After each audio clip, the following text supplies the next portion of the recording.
really, what kind of precipitated this fundraising mastermind was, first off, we hadn't done one in a little over a year. I think it was like last spring, the last time we did one where we actually sat down and went through what people are doing, and everybody's constantly coming up with new ideas. There was also something that Joanna talked to me about with quarter auctions, something I'd never heard of that I just think is cool. So I'm going to ask her to explain to us what those are. And then I think that it's just rescues are struggling. I mean, everybody financially, everything's different than it was pre-pandemic, and it certainly affected the rescues in a big way. Yeah. I know for us at No Time to Spare, they're about 50% of the adoptions that they were.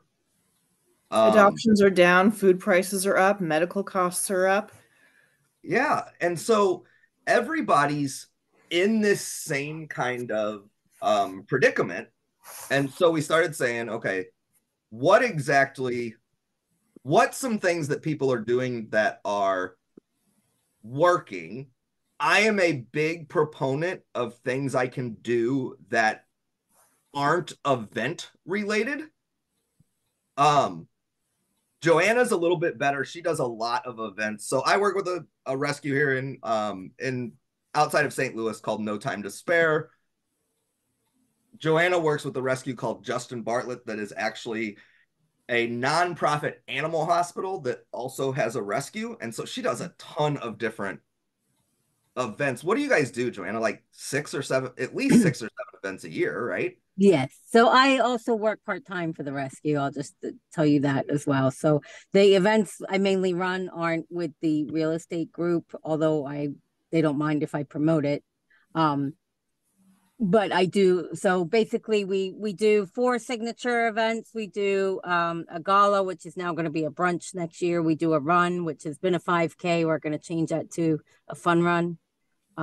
We do animal aid, which is a concert and a poker run. So they do the poker run with the starting stop at the bar, and then they go around other bars, and then they come back to Renegades. I don't really know much about the poker run. That's about as much as I know. But they all came back, and then we had the music there. So Renegades, which is a local club here, gave us a portion back of their proceeds, plus the door donations, plus the poker run donations. We had vendors. We also did banners for different businesses to get more revenue in. And then we just had a golf tournament, which they've been doing for 14 years. That was this past weekend. So, but for smaller events, we did a bingo, which really worked well. I paired with a local bar. We're going to do that again in January. And she got a lot of gifts through her liquor reps. She did Jello shots that she sold the weekend before, and all the proceeds went to us. And then we got raffle baskets, and a local entertainment company offered their service. So she did the bingo calling and made it entertaining versus us doing it, which would have not been very entertaining. So, and then we're doing a quarter auction. So the quarter auctions are, and I never heard of it until I started doing stuff with the rescue. So basically, you get some vendors together, as well as some items. Like we've got some gift cards to a local restaurant. We've got I'm hoping some tickets to our Lion Country Safari, a dog basket. It can be anything. A lot of the time, the vendors will also give you a prize. So maybe if they're there, they'll come and pick something off the table. If they can't make it, then they'll maybe offer a raffle. So basically, whoever's calling it, they'll say this one is 2 quarters or it's 4 quarters. It's never normally more than 4 quarters. Paddles are $2 each. So you get a paddle in the beginning. You buy however many paddles you want. Most people just buy one. And it has a number on it. However many things you have a paddle for, right? Well, no. So basically, the paddle covers all of everything. So what happens is the person will go up and they'll say, this item is 4 quarters, and 2 of it goes to the rescue and 2 of it goes to the vendor, or 2 of it goes to, sometimes you'll do it. Sometimes they'll another party will put it on for you. So a certain amount goes to you and a certain amount doesn't. And then if you want to bid on that item, you put your 4 quarters. It's an honor system. You put your 4 quarters in the little bucket on your table.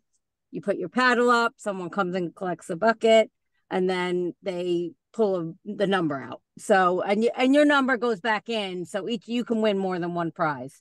And then you might have a little raffle off to the side that you do tickets for. And we're also doing a 50-50 because a lot of the time they'll sometimes give back the 50% back to the rescue as well. So it's really just a very simple idea. It's just a little bit of fun. We're doing our one at the Moose Lodge, which is just a local club. They do a lot at Rocco's, which is a pizza restaurant by us. So yeah, it's just a real simple thing. Just a different way of doing an auction versus just doing like a silent auction.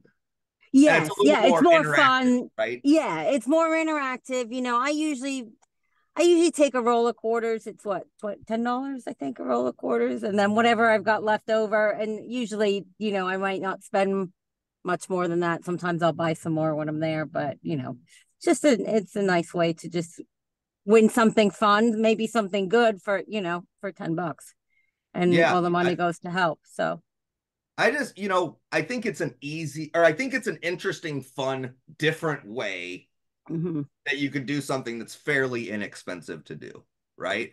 Yeah, because you get the people that come out that don't necessarily go to your other events because they can't afford the $50 or they can't afford the raffle dollar at $20. But, they feel like they can throw a few quarters in there. They can win something. They feel like they're helping, and it's just good for everybody. Perfect. So I'm gonna. And then I think on this one, if you bring a donation, like a can of cat food or a toy or whatever, you get a free raffle ticket. So you can get donations that way too. So. So the way I'm going to kind of structure this is we're going to do in-person and event type fundraisers first, because those are first off, they're the most work. Right? They're a little harder to do. They take a little bit more time to plan.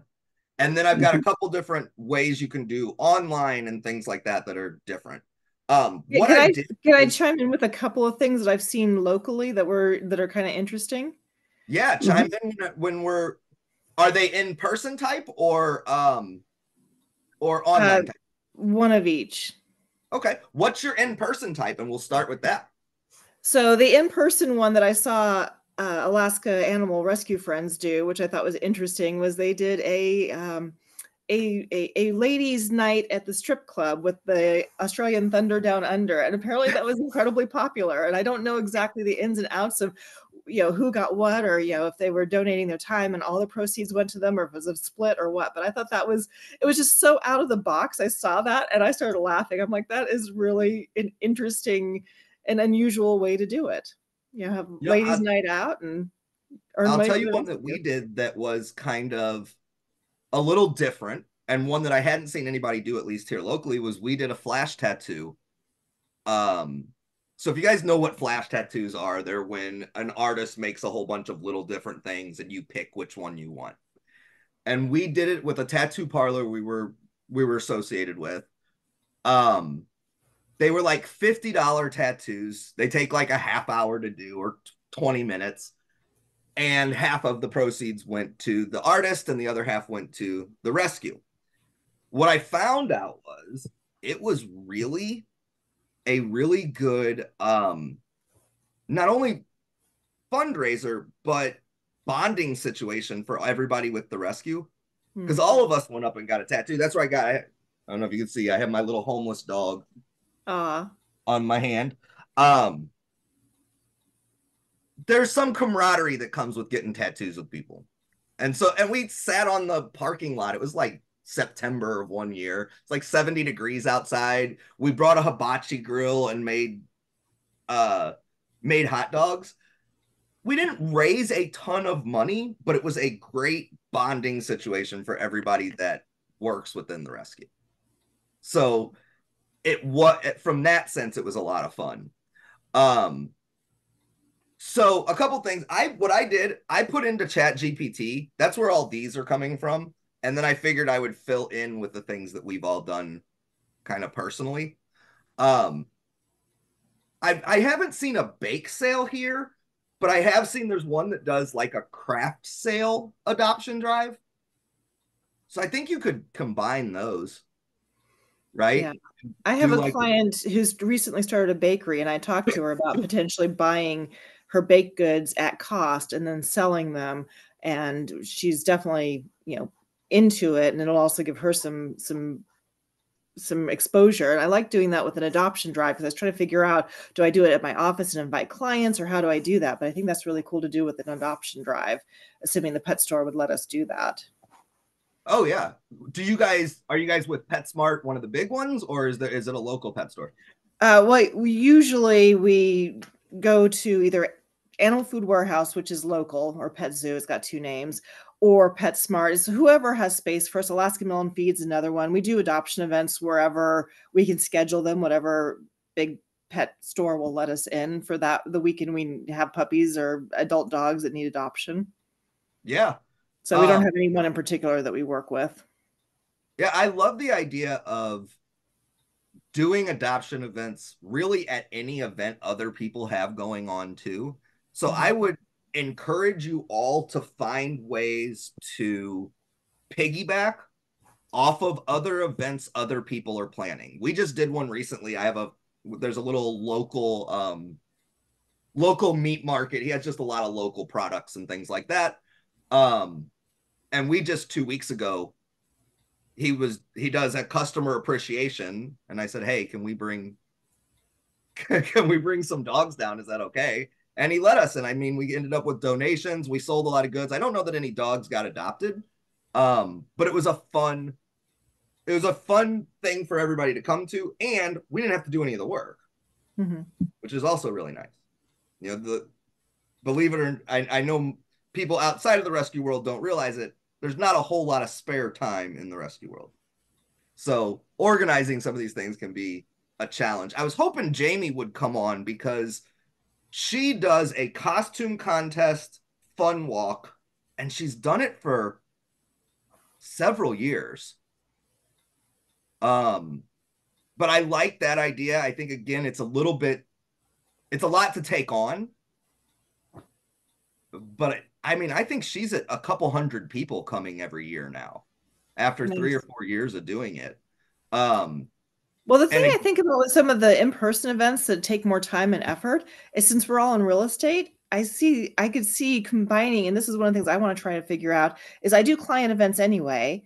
I try to help the rescue as much as I can. How can I combine the two and do like some sort of a client event that I can also use to help the rescue? And that the costume contest fun walk sounds like a lot of fun.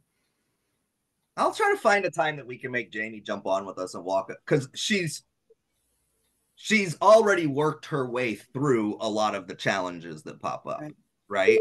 Do you have a lot of volunteers at your rescue? Our rescue is pretty much all fosters and volunteers. But we don't do a client and volunteer appreciation day and mix the two, and then maybe get some adoptions or people that might be interested. Never hurts to connect people. Yeah, I like the idea. Client and volunteer appreciation. We did that out at the rescue one year. And it was actually on my birthday. And it was a really cheap event, other than the fact that I decided to give away a really nice pellet grill because it was a client appreciation event, right? And so I smoked 2 pork butts. So it probably cost me $40 in meat.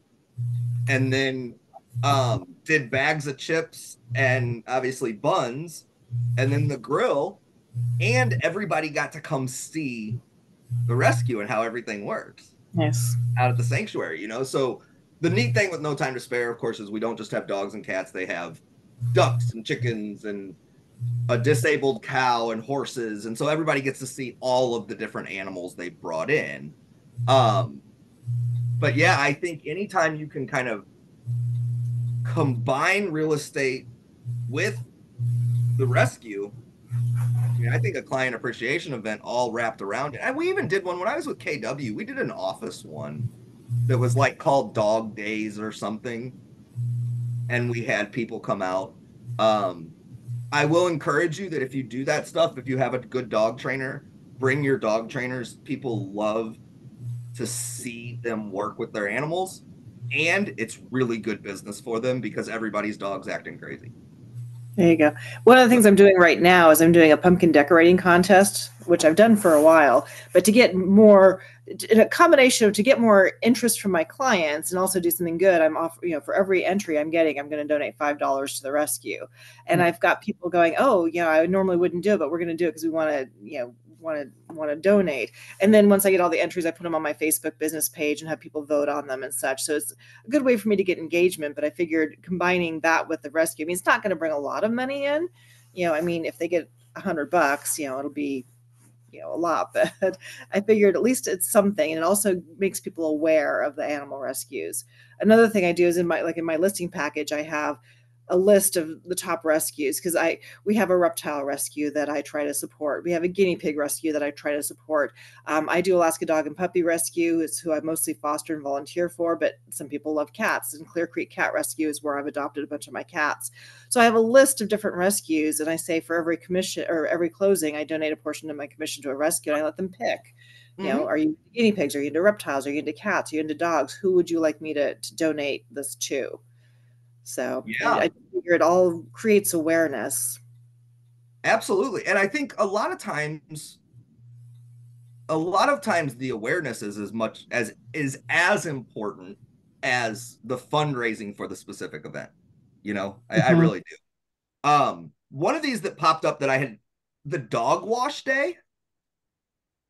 I We bet do that actually. We did that at a bar. We only got a couple people show up, but we did that and we do it supposedly every year. Yeah, and we just had they set up a couple hoses, couple like dog washing stations. We just had some volunteers and I was thinking, and I don't know if they have this everywhere, but in St. Louis, like in the city, they have like do it yourself dog wash Mm-hmm. places where you go and like the tubs are all elevated and you wash your dog yourself. yeah, I bet we we could have a get couple one of there. those places to donate the time to let Yeah. us do it. You know what I mean? Because they want to get their name out. I bet I hadn't thought about that. But that would be a good one to do I and don't do it know. out to those places because then they'll promote it too. I'm a Mhm. big proponent of finding other people to promote it for you as best we can. Um, Trivia night, I think we've all done a trivia night at one point in time. They're a lot of work. Um, they they're a lot of fun and they're good for education. I don't feel like they're always super profitable because it seems like it's expensive to have the trivia people come do it, isn't it? A lot of times. I would think so, unless you can find someone like we found who would did it for free. And not the Yeah. trivia, but the bingo. But she does do trivia as well. So yeah. Um, One of the things that we did, and I didn't put this on here, was the guest bartender event. Hmm. So this was actually fun because I did it with just other agents. A lot of agents are like, "Oh, I don't want to bring other people into my event." I don't care. If they're going to donate money, I don't care who you are. Um, and so what we did was we have a little bar that we're all friends with called Jim and Deb's on the lake, and they set us up two like outdoor little bar wells. All we could sell was beer and wine, like beer and the little cup things of wine. And they set us up on either side of the patio. And then 50% of the proceeds and all of the tips went to the rescue. But then the agents were inviting their friends. So they were inviting people out. And then it also kind of, so what we would do is I think we worked an hour and a half, each guest bartender worked an hour and a half, and we kind of competed against each other. And so it was like, okay, like oh, I'm donating $50 because I just want to beat Lauren. So it became this competition. I think if we did that in the height of COVID. It was like June of 21, June of 20, June of 20. It was a blast. And it raised a decent little amount of money. Nice. It was also good for the bar because we couldn't sell mixed drinks. People were going in and getting food from them. So it created a really good relationship there. So something to think about. I think if I was gonna do it again, I would try to get like local celebrities to be I would try to get 3 or 4 different, or maybe 6 agents total to do it with me. And I would tell them they don't have to be the bartender. They can bring whoever they want. Right? Because I think there's a guy who's his family has owned like the local furniture store for 120 years. And he runs a spay neuter bus that he runs around the city. I'm sure I could get Brooke to come out and be my guest bartender or one of the radio station guys. You know what I mean? I think you create a little more excitement around it. I think that'd be fun. On my next kind of line, quarter auctions was there. Yoga with dogs and cats or goats. We have an agent here that does goat yoga. Actually, with the rescue I work with. Goat yoga is harder than puppy yoga because the goats actually climb on you. And so it actually adds some tension to your yoga poses. But I was thinking about that with Bessie, since she's got 11 puppies, that once the puppies are old enough, I'm a registered yoga teacher. If I can find a place to do it, I thought it'd be fun to do puppy yoga with those 11 puppies and, hopefully maybe find them forever homes and raise some money for the rescue. And I've mentioned that, so I'm going to see if we can potentially do that. Right now, I think the puppies are about a week old, so we're still a few weeks out from being able to do anything, but although I know we just did one, and we do one about once or twice a year, and they just did another one. But yeah, it's awesome to see them, and then you just have a volunteer that has to keep like picking them up and moving them, so each person has one. But it's great. Now the big question I have with puppy yoga, if you've got a group of like 8-week-old puppies, obviously they're not potty trained. So how do you deal with that issue? Well, the last time, oh, sorry. Go ahead. No, you go first. I was going to say the last time I went to one, I don't know where they did it. The last one I wasn't there, but they did it in a hotel and they taped plastic down on the carpet. Okay. Throughout the whole entire room before anybody got there. That makes sense. Yeah. We actually did it at our dog trainer's facility. So he doesn't care. He knows things are going to get pooped on. So I don't think the rescue would let us do that just because when they're that little, they don't have their full set of vaccines. So they don't want them really anywhere other dogs have been until they're fully vaccinated. So that's one of the challenges. Yeah, and 8 weeks might be, because I want to say we had everybody that was 16 weeks or so that was there, because you want the dogs to be able to run around, and that's part of what makes it a little fun, right? Is everybody meeting all these different animals. Bingo night. Generally, we put them up for adoption, or about 8 weeks, 8 to 9 weeks is generally when we put them up for adoption, because everything we do is all foster. We don't have an actual facility, so we try to get them out. We keep them with mom until 8 weeks, and then after that, we try and get them fixed and out for adoption pretty quickly after that. Gotcha. Yeah, we can't, because we're regulated by Department of Ag. I think we have to wait till 12 weeks. Oh, interesting. Yeah. I wish they would, because it's better for the puppies. But I don't know if that's a have to or it's just what everybody does. But it seems like 12 to 16 weeks is usually kind of the when we start allowing them to be adopted. Oh, that would be nice, because here, like I said, we get so many puppies in from the villages, and we've got everything's just foster, and there's no place to hold them. So usually, 7 to 9 weeks, they're pretty much every rescue is getting them out the door as fast as they can. Gotcha. Yeah, I think it's different every Every area kind of treats that part of it a little different. Um, Let me ask you, in Alaska, is parvo prevalent or not? Yes, we've had a Oh, number okay. of parvo pups. In fact, right now we have one that's got coccidia. We just had a couple puppies treated for giardia. That's one of the reasons I wanted to go and figure out something for fundraising, because we've gone through I think like 4 or 5 parvo pups in the last few months. We've had 2 puppies that had giardia. We've got the one right now that's that had intestinal surgery and has coccidia. So yeah, we get a lot of interesting things with the villages. We don't have a lot of problem with rabies, fortunately. That doesn't really live in the Anchorage Bowl, but parvo is a big issue up here. Gotcha. I didn't know because, like, at least here, typically it's when it gets warmer that the parvo starts to kind of become prevalent. So I didn't know if it had to do with it being warmer climate or just how it works out here. It may just Uh, be that more people are out walking their dogs and doing stuff, and there's more dogs out and about. well, and there's something with moisture. So the more it rains, the more it pushes the virus to the surface. Yeah, And so that could be. spring is when we get a lot of rain. Obviously, flooding's a big deal here in Missouri. And so it tends to push everything up.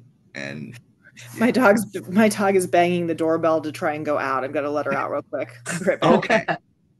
Um, Dying to donate. I don't know how many of you guys do this, but a lot of places will do it. We have one going on right now with a local pizza place. Yeah. Um, I don't know why they called that an in. Oh, I guess they called it in person because they're talking about like do I know Texas Roadhouse will do it for you. Yep, and you can sell peanuts. Oh, you can? We did one, and so we bought, I don't remember how much it was, like $100 worth of peanuts, and then we sold the bags for $5 each or whatever at the event. That's We didn't make cool. a lot, but it was something. I knew they do a lot of them, and they're They always on sponsor like us a lot. They sponsored food for our race, and they a lot of the times they're vendors if they can be, and they bring the peanuts. yeah. I think that's a I mean, I think it's a rather easy event to put on, right? Um Concert or comedy night. Well, I mean, A lot of work. Animal Aid looked like it went really well.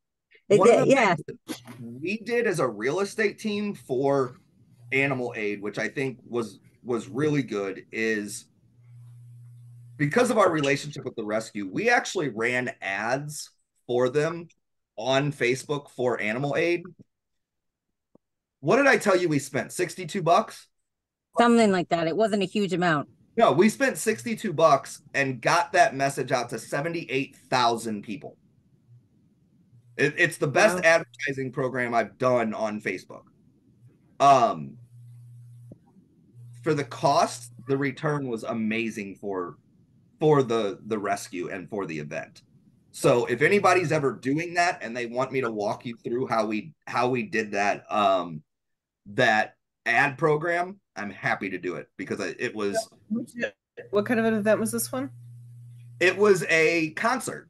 The Oh, one So with the the poker I was run I talking was about at the telling you. beginning.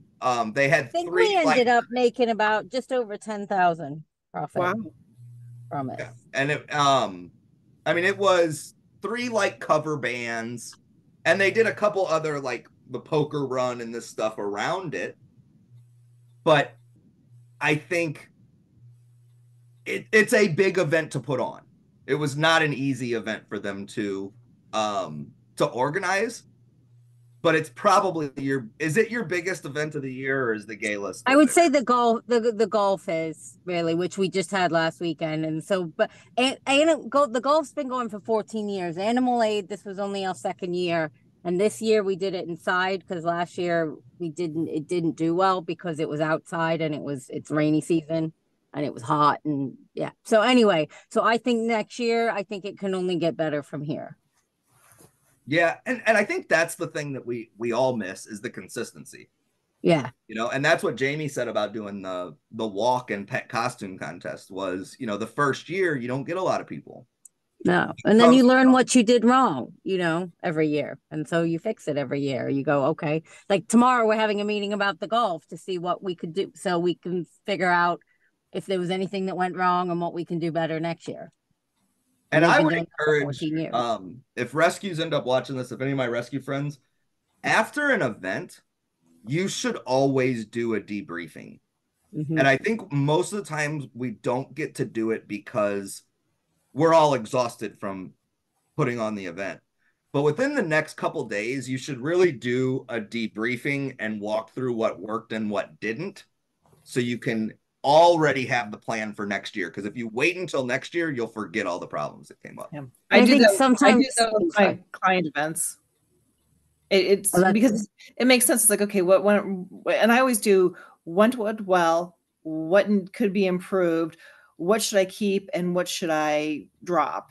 And that's a good way for me to kind of go through the client events so that I can make them better the following year. And it makes sense to do the same thing with this sort of thing. Mhm. Absolutely.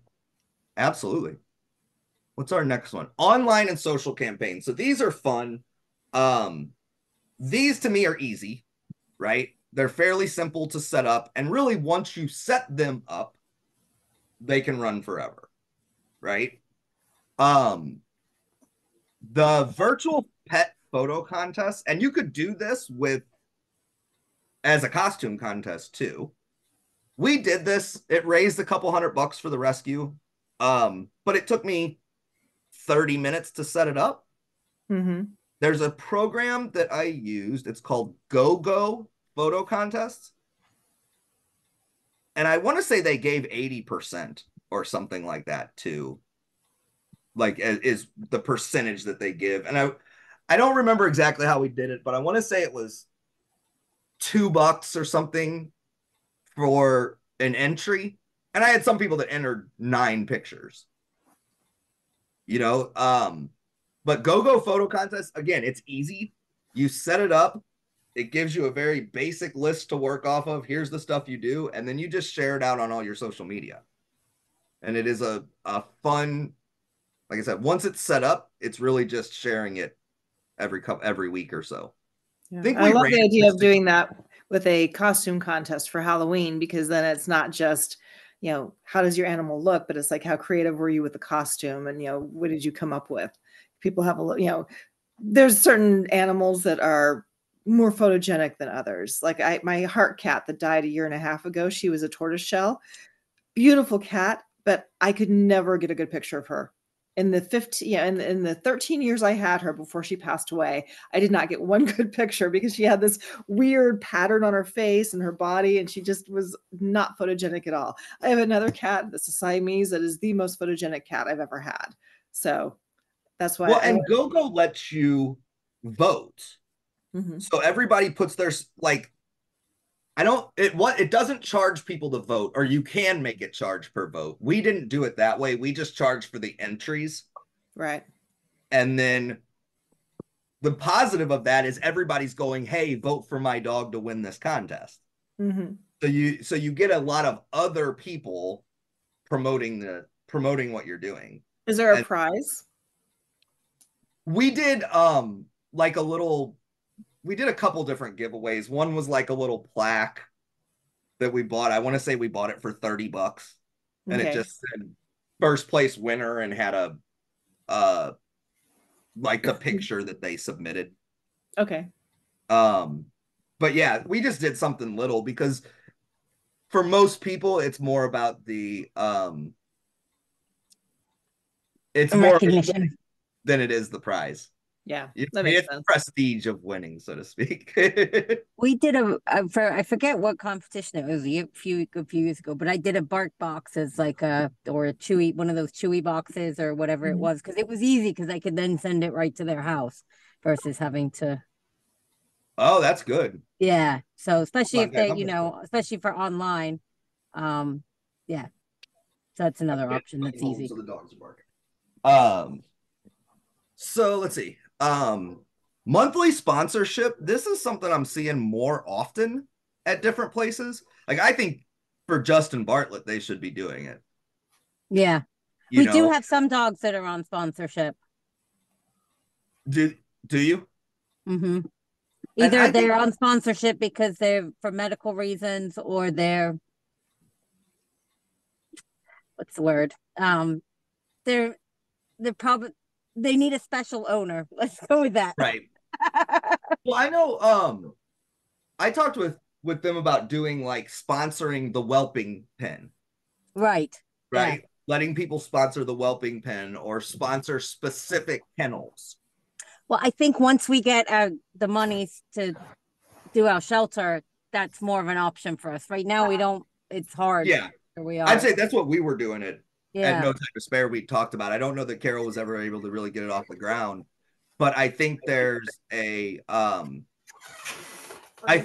something to be said, especially because small business owners want to be able to sponsor something fun, and there's not a lot of stuff like that out there.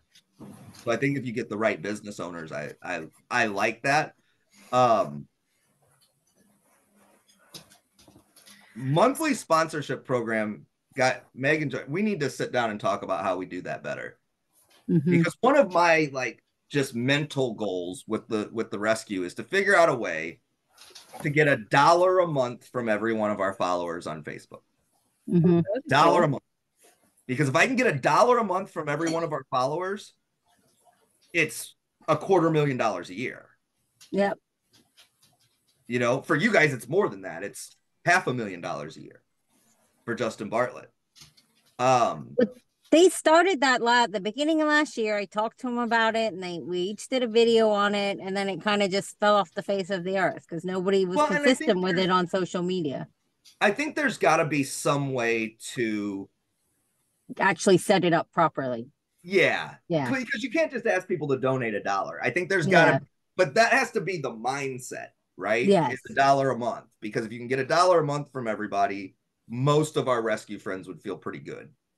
I wonder if there's some way to do something like some sort of like a Patreon or something where you offer special content or feed, or maybe like have a trainer do like twice a week, give out tips, or have like a feed of puppies or something interesting that you could put on Patreon that would get people wanting to subscribe. Yeah. Yeah.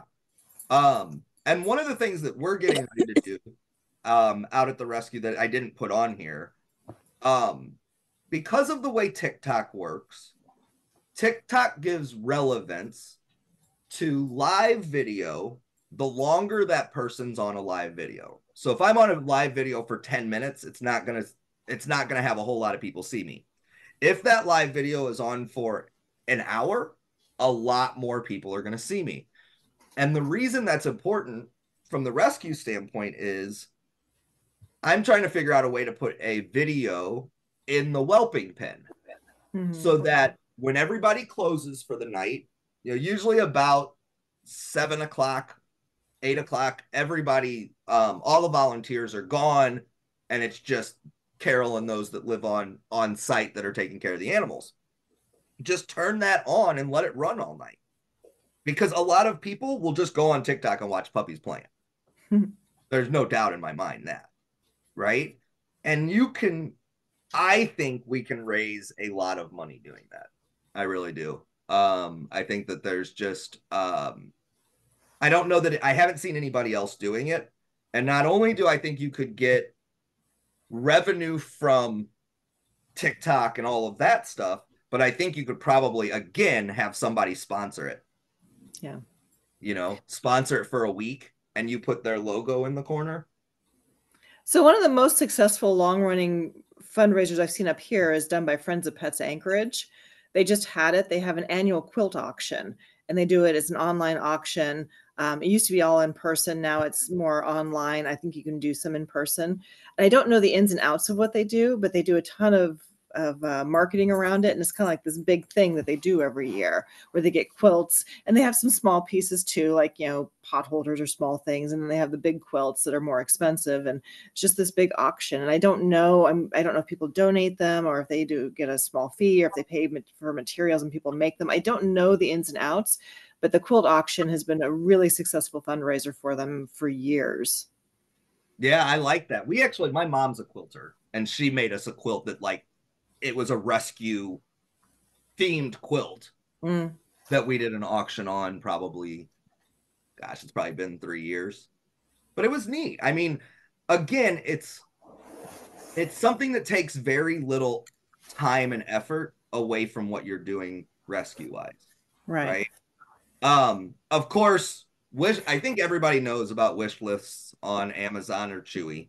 Mm-hmm. The other thing to let most everybody know is Chewy is very good at sending you the wrong stuff. Oh, no. They never want it back. So if you get delivered a thing of food from Chewy that's wrong, send them a message. They'll always tell you to give it to a rescue. We probably get this. I mean, we buy 100 pounds of food or 120 pounds of food a month. And I bet you twice a year I get a 60-pound bag of some cheap dog food that they accidentally send me. I got like pedigree, like a 80-pound bag of pedigree 2 weeks ago. Oh, goodness. What do I do with? I'm not going to feed this to my dogs, but for the pet food pantry, perfect. Yeah. You know, merchandise sales, I think most people do this. What I will add to the merchandising sales is Bonfire. So Bonfire is a site that you can go on. You can build your own designs. It has probably 200 total products. So everything from t-shirts and that to mugs and whatever. And then people order them and they send you a check. So like the hoodies, I want to say are $40 and you get 10. And they print it and they ship it. So once you again have set up your bonfire, let me see, I can probably show you guys. So you don't have to make the product, you just set it up through them. You don't have to make anything. No, it's great. Here's I'll show you a bonfire for Real Estate Pet Project. Because if you haven't ordered a fun real estate shirt from Real Estate Pet Project, you really should, because we have some fun ones. And if you have an idea and you want me to make you a design, I will do it and put it up there. They're not all gray for some reason. That's just the one that pulls up. I want to show that one. Here, my store. Yeah, so once you set it up, it's just runs forever. I mean, you just share it out and you tell it what colors to put it on. You tell it which items people can order. And then for like the t-shirt, it's $25. I think we get 8. Nice. You know, but it's up there all the time. And we do have one for No Time to Spare. It's a lot of people want to sell merchandise at events, and this isn't the best thing for that. Although we have an iPad that we can set up at events and people can just pick what they want. What I don't like about having a bunch of merchandise is it feels to me like halfway through the year or 6 months in, we have like 30 extra smalls and 30 triple XLs, and that's all we have left. Yeah. And you don't want to get rid of them because somebody made them, right? But I understand why having the actual items on site helps also. The last event we did, Caitlin had a whole bunch of toys, and it was like a local pet store was like, hey, these are a bunch of things we bought that we could never sell, and gave them to us, and we were selling them for like $5 or something. Nice. This is one of my favorite shirts. So if you haven't seen this says never underestimate a real estate agent with a pit bull. That was specifically for Beverly. So I just want to sell houses and pet my dog. So Bonfire, though, once you set it up, it's I mean, you can continue to add, you can make as many pieces as you want. And just share it out every week, every other week, something like that. We create the designs on Canva and then just move them over. I think it is a fairly easy way to do merchandise without having to sit down and make t-shirts. Because Right. my wife did that for a while, and I do not like making 40 t-shirts in a night. It's not fun. Let me go back. The other thing is there's no upfront cost, so the rescue doesn't have to buy a bunch of stuff hoping it'll sell. Exactly. It's just, here it is, and you're good to go. So I really do think, again, it's called Bonfire, BONFIRE.com. Go in, you can set it up. You can set up the rescue to have a Stripe account. And so all they have to do is once it's ordered, they hit a button and it sends them a check, or it sends an ACH draft right into their bank account. Nice. So yeah, I like that program. What's on here? Ooh, this one will be fun. Creative campaigns and local initiatives. I didn't look at this one before we came on. Host a pet portrait fundraiser. I've seen that. We've done pet photo, right? Didn't you do a pet photo, Joanna? Yeah, we had a Or kissing Meg did. booth. No, we might both have done. I did one on around Valentine's Day. Not last year, the year before. So I think that's fun too. And we all have a photographer that owes us a favor, right? We all have that. So I think I would take advantage of your photographer there and say, hey, do this for me at a discount. I'm going to run it for 3 hours. The one thing I will say is typically a lot of times you're doing it outside. Schedule it. If people are coming, have them schedule a time, because what you don't want is 50 dogs waiting in a line that don't know each other. So just a forewarning of an issue that we've had before. Yeah, a good friend of mine is a professional photographer. It used to be called Alaska Photography, because he specialized in pets for years. He's been my personal photographer for years and has taken pictures of pretty much all of my pets. And he does that, but he does it for big things. Like he'll probably do one for Hurricane Helene to help the things there. He did one for Hurricane Katrina. Anytime there's a big national disaster, like he did one for the wildfires in Maui to help with the shelters there. And he has it for 2 days. Like he'll do a Friday and Saturday or a Saturday and Sunday, have people pick a 15-minute time slot photo of one pet with a suggested $25 donation to whatever the rescue is that he's doing. And people come in, they sign in, they pay, and then he has a studio set up. They bring their pet in. He gets a couple of pictures of them. He posts them on Facebook and then sends them a digital image. Yeah, I think that's a great idea. And I it think works out really well because people have like 15-minute time slots. So you're not like trying to, like you said, to have a big group of dogs that may, and he also does cats. And, I mean, he's had people bring in lizards and snakes and, whatever pet it is. So yeah, keeping them separated is a good idea. I love that idea. Birthday fundraising challenge. I think a lot of people do that like through Facebook, right? But I think it's worth encouraging I feel like every week I give probably 40, $50 to Facebook to different people's birthdays. Bobby, I do bumper repair. Oh, I'm just on a meeting. Sorry. Yeah. Holiday themed fundraisers.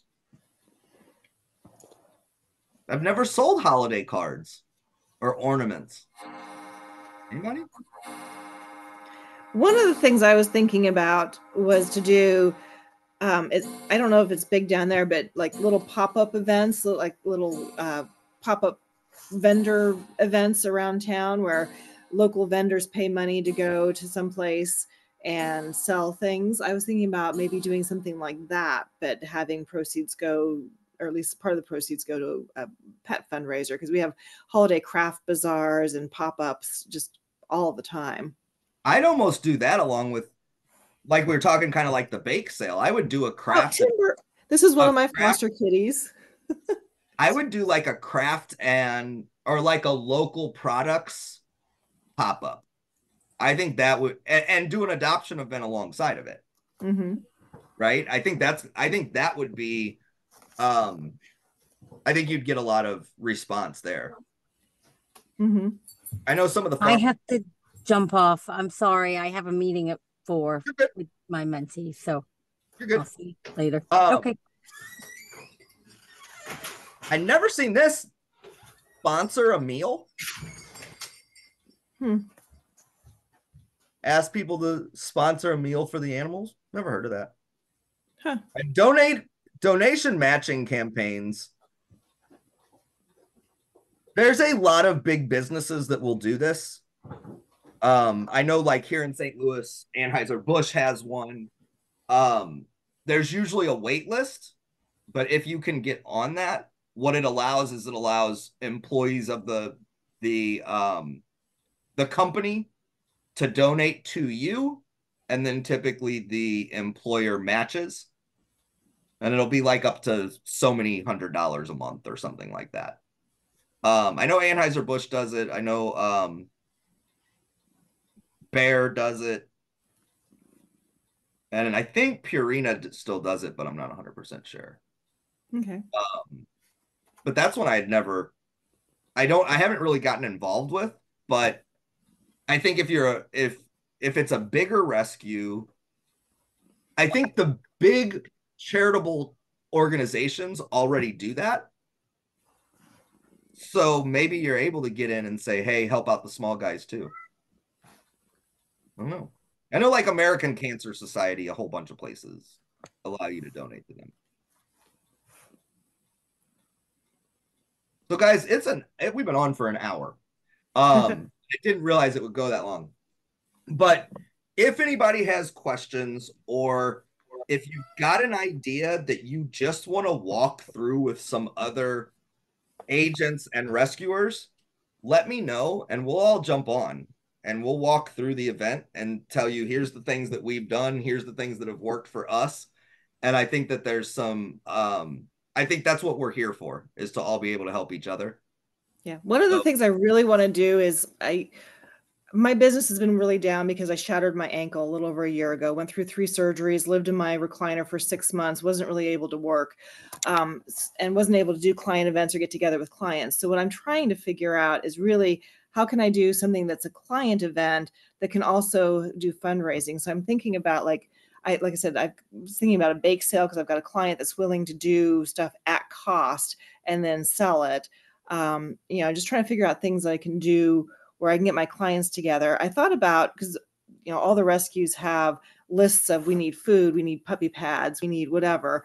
Have people maybe bring stuff in or come in and order stuff on Amazon and then potentially do donations. But I'm not exactly sure what that looks like. I would do it as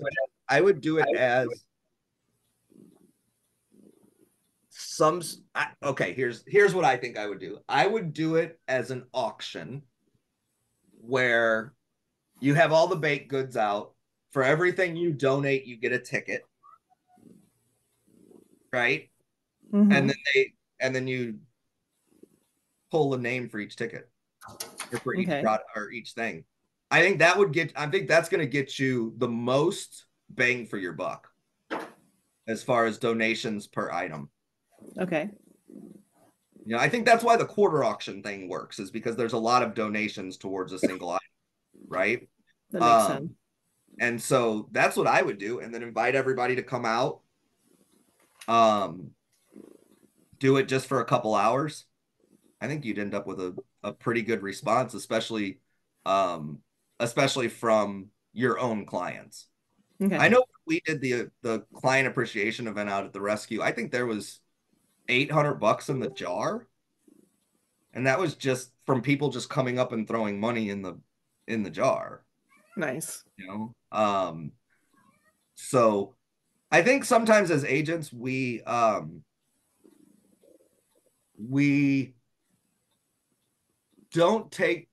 realize how much our clients like us and how much they're willing to do for us, and so we don't ask. Right. I bet you when we did that, almost every client that came donated $50 or $60. Nice. So and then they all got a free raffle ticket for the grill, and then if they wanted additional raffle tickets, it was $5. And I think we raised another $300 or $400 there. So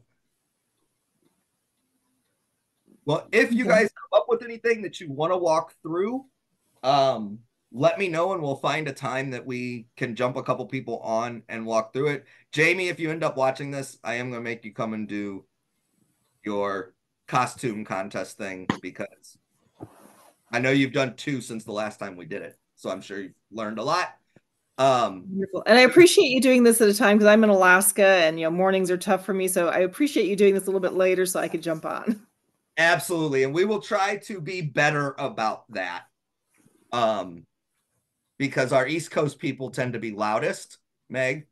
Our East Coast people tend to be loudest, and so they usually say, hey, we need it at this time. So awesome, guys. Well, it was good talking to everybody. I will put this up on our YouTube so everybody can look at it and everybody can review it. And we will start figuring out what we're going to do for November so we can get back to all meeting once a month. Right. Well, the things I really like the idea of is right now talking about pet costume contest because obviously Halloween's right around the corner. So now we have a whole year to think about doing something like that. And that's something that I think would be a lot of fun. Look up GoGo. Okay. Yeah, I'll do that. GoGo photo contest. And maybe we can jump on and we can do a meeting just about GoGo. Because I think you could do a GoGo photo contest every other month if you wanted to. True. Yeah. Come up with a different, because what we didn't do ours around costumes, we did ours around pets enjoying spring. Mm-hmm. So I'm sure we could do the same thing. Maybe like an outdoorsy one, like a summer one of hiking, because especially in Alaska, everyone is out hiking and camping and doing fun stuff. So maybe pets in the outdoors, and then a costume one for Halloween would be kind of cool. Absolutely. We'll see if we can set that up for next month. Okay. Awesome, guys. I appreciate everybody, and I will talk to y'all soon. Bye.